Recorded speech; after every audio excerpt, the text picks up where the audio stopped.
Here's the most significant thing for you to gather from everything that we've been saying here today.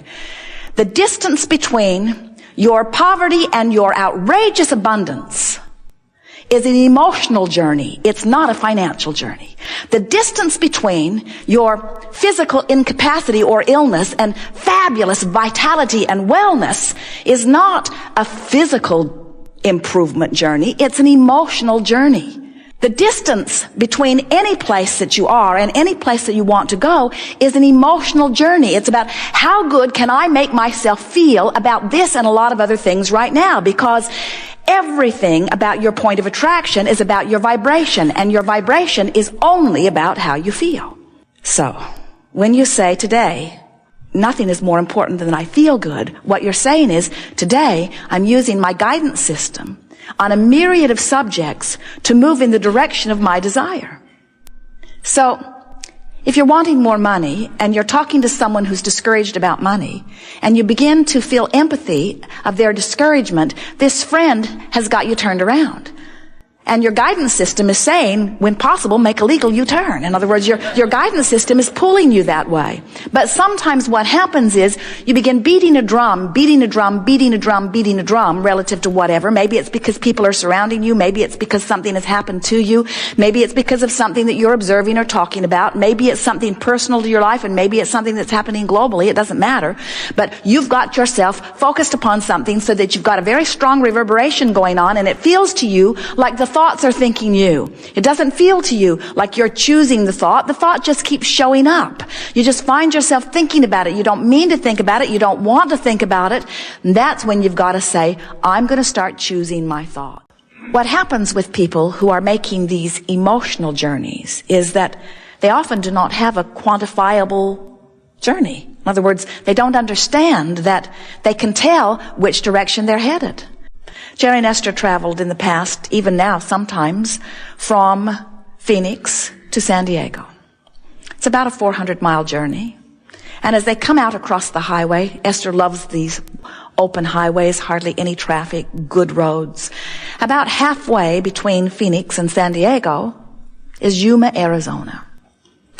When they find themselves in Yuma, they don't pull off to the side of the road and cry. They don't feel despair that they are in Yuma,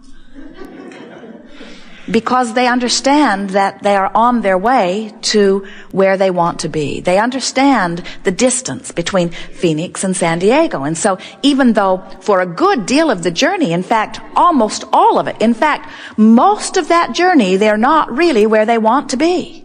They're on their way to where they want to be, but they're not there yet. It is a quantifiable journey, though, isn't it? It's understandable. And so, since you know you're on your way, then you find pleasure where you are. But if they thought they would never get there, that this was as far as they could ever get on their way, there would be despair, we promise you. Jerry and Esther don't get so dismayed when they're in Yuma that they get all disoriented and go back to Phoenix. In other words, they can always tell which way they're going, but sometimes we watch you and you don't seem to know which way is up in terms of the cork floating, or which way is moving up the emotional scale, because you sort of get lost in the emotion where you are and you beat the drum of where you are.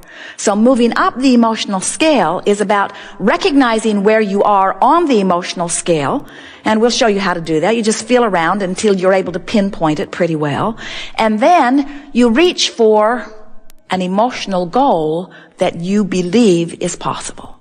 Isn't it annoying when you feel terrible to have some bright-eyed, bushy-tailed Abraham student or teacher telling you to follow your bliss? You create your own reality, they say. You need to stop doing that. What you really want to do is just eliminate them from the face of the earth. In other words, when there is a big difference in the vibrational frequencies, there's not much help that comes. And so what we're wanting to show you is how you can bridge your vibration into something that is absolutely manageable. So think about it.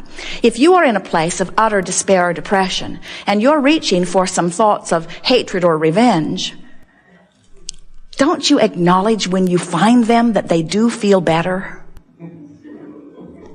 In other words, don't ask the world to vote on the appropriateness of them, because they'll tell you those thoughts are not appropriate and that you should have been reaching for love. And we don't disagree. You are reaching for love, but you can't find love from that despair. It's too far vibrationally apart, you see. So as you reach for something that you can reach for, Jerry always said, as he was teaching people in business, set your goals far enough away that they inspire you, but not so far that you feel discouragement. Put the basket out there far enough away that it is a challenge and exciting when you hit it, but not so far that it's impossible to hit it. And this is the same thing. You're wanting to reach for an emotion that you have access to, that you and only you, because no one else knows, is a vibrational improvement. So you reach for that life-giving anger, and you beat the drum of it for a little while. And then, once you stabilize in anger, once you leave depression behind, are you hearing what we're getting at? When you stabilize in anger, now you have access to frustration, where you did not have access to frustration from your despair. So now you stabilize in your frustration, now you have access to some hopefulness, where you did not have access to hopefulness from your rage, maybe from your anger, but certainly not from your despair. You get the sense of this? So think about it. It's so logical. And as you play it, you'll see how well it works. If you are beating the drum of despair because something that has happened that you cannot control and it's knocked the wind out of you, you feel terrible, and now you're reaching for some thoughts of anger, and as you consciously do it, you're doing it on purpose, and you find that anger and suddenly you're breathing again. In other words, you don't feel so claustrophobic. You can catch your breath. You're feeling better. Your friends still don't like you, but you feel better. You feel better.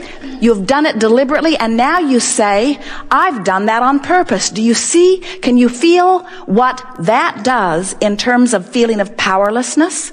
When you say, I'm choosing this angry thought on purpose, you're no longer powerless, are you? And so here's the magic of it.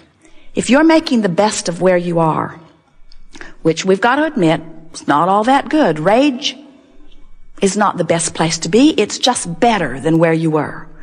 So if you make the best of it and beat the drum of it, and then you still make the best of it, you've got to feel angry. And if you still make the best of it, you've got to feel frustration. And if you still make the best of it, you're going to be in overwhelmment. And you still make the best of it, you're going to get into pessimism, and then you're going to get into hopefulness, and then you're going to get into optimism, and then you're going to get into a more playful, you get the sense of it? If you're making the best of it, there's no place that you cannot go.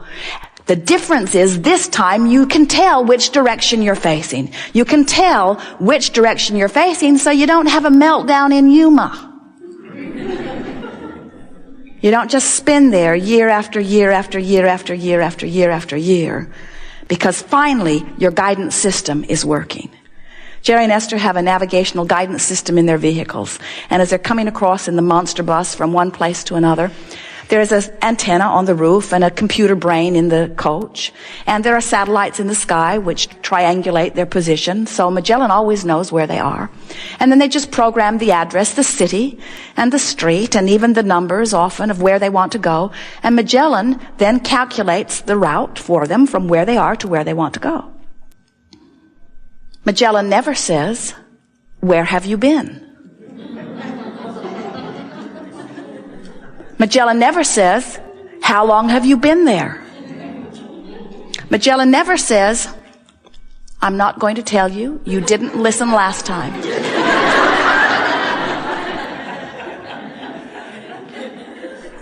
If Jerry and Esther don't pay attention to her and go in the opposite direction of what she says, it's a woman's voice. The man's voice was too bossy. If Jerry and Esther take another route or make a U-turn to get fuel, Magellan says, when it is possible, make a legal U-turn. In other words, she can tell that they are going in the other direction. And you can too. Your emotions, as they are getting better and better and better, mean you're headed toward where you want to be. But your emotions, as they are feeling worse and worse and worse, are telling you you're headed in the opposite direction of where you want to be. Sometimes you say, but it's true. And Magellan would say, it doesn't matter. It's still in the opposite direction of where you want to be. Don't pay any attention to what someone says is true. Only pay attention to if the truth, if the vibration, if the word, if the feeling is taking you toward where you want to be. So, most of you who come to these gatherings have been listening to us for a while. You've been listening to recordings. You hear us offering processes. And the processes, without exception, have been processes to assist you in releasing resistance, because we know when you let go of the cork, it's going to float. In other words, we know that when you release the thoughts that are resistant in nature, your natural well-being will return, and it will be evidenced in all ways in your life experience. So we've offered processes like pivoting, which simply say, think about what you do want, not what you don't want. Let the contrast help you to know what you don't want, but as soon as you're sure what it is you don't want, and what you do want becomes clear, then start talking about what you do want and why you want it, and pretend it, imagine it, play with it. Processes like scripting, which simply say, write it out the way you want it to be. Pretend that your pen has power. It does. And write until you feel emotionally moved.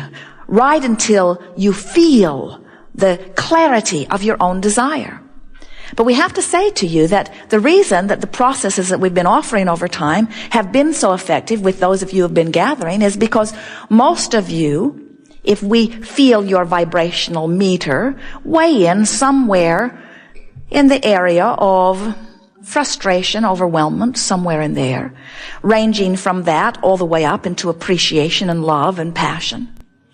So the emotional scale that we're going to play with here today, at the most disconnected levels, that's where that powerlessness and despair is. That's where you would use words like depression. And then, as you move up a little bit, you would find yourself in some feelings of rage, revenge. Remember those two words, rage and revenge, because we want to show you that they're not in the order that you think they are. All the way up into anger. Then from anger, there are many degrees of anger, but then you get into those feelings of overwhelmment and frustration. And then you find that pessimistic feeling, and then you find that hopeful feeling, and then you find that more optimistic feeling, and then you find feelings of appreciation and love and joy and bliss and all of that. So there's this range which you can feel when you think about it. What we've noticed with those like you, most of you are somewhere in overwhelmment and frustration, but you can quite easily, with a little bit of effort, move into ranges of true appreciation. You can maintain your vibration rather well. But often you meet someone, or even now and again something happens in your experience that is out of your control, that cause you to dip into those ranges that are more like depression. And what we've noticed, sometimes someone who is truly depressed, truly feeling disempowered, finds unconsciously, in a sort of self-survival way, guided from source really, finds a true thought of anger, even hatred and revenge. But usually the counselor or the spouse or the parent or someone close by who is watching this person move from despair into revenge gets all alarmed and tells them that their revenge or their hatred or their anger is misplaced. And we say, it's not the least bit misplaced if you understand the emotional meter. It's an improved state of being. But most people who meet you in your anger or in your rage would not encourage you to be that way. They really prefer you in your despair and depression. Because when you're depressed, you hide from everyone and leave them all alone. And when you're angry, you're usually out there fussing around, sort of stirring things up. You're actually more pleasant to be with when you're depressed than when you're angry.